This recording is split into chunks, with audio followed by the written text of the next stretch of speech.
C'est très important de faire un plan thérapie génique en France parce que aujourd'hui on bénéficie de mutations technologiques, techniques très importantes dans le domaine de ces thérapeutiques qui permettent d'apporter des solutions pour des pathologies graves qui touchent des jeunes et des solutions qui n'existaient pas il y a encore quelques années.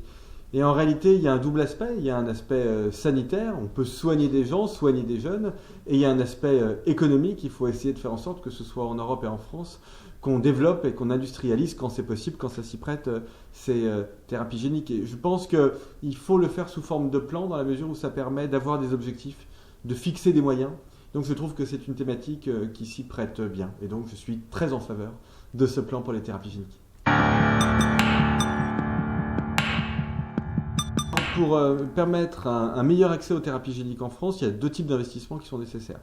Première chose, il faut bien évidemment renforcer nos investissements en amont dans le domaine de la recherche et développement.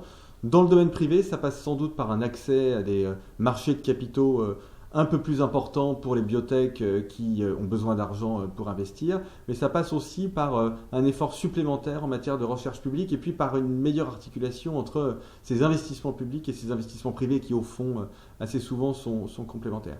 Et puis il faut investir aussi en aval pour faire en sorte que ces nouveaux soins, que ces nouvelles thérapeutiques, elles soient prodiguées. Ça veut dire qu'on a besoin de gens qui sont formés pour ça. On est vraiment dans de l'innovation technologique, donc on a un gros effort de formation à faire. Et c'est pas simplement les études de médecine, si vous voulez, hein, c'est aussi de la formation continue. On a un effort aussi d'adaptation, d'organisation de l'hôpital, parce que ce sont des produits qui sont extrêmement sensibles, qui sont industrialisables, mais pas sur une grande échelle. Et donc ça demande des investissements en capital humain, mais aussi des investissements dans le domaine de la logistique, qui sont des choses auxquelles on n'a pas encore complètement procédé.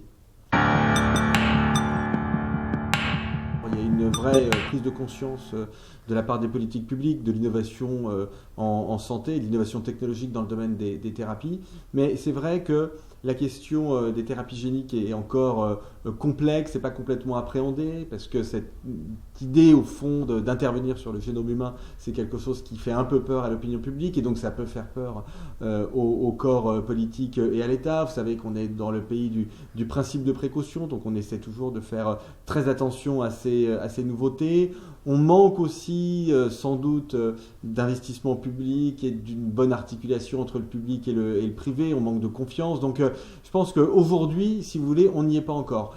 Tout ce qui est ATU, accès au marché, fonctionne plutôt bien, mais je dirais que c'est un petit peu plus en amont que les choses bloquent encore. Bon, ben voilà, c'est la raison pour laquelle on a besoin de faire un plan.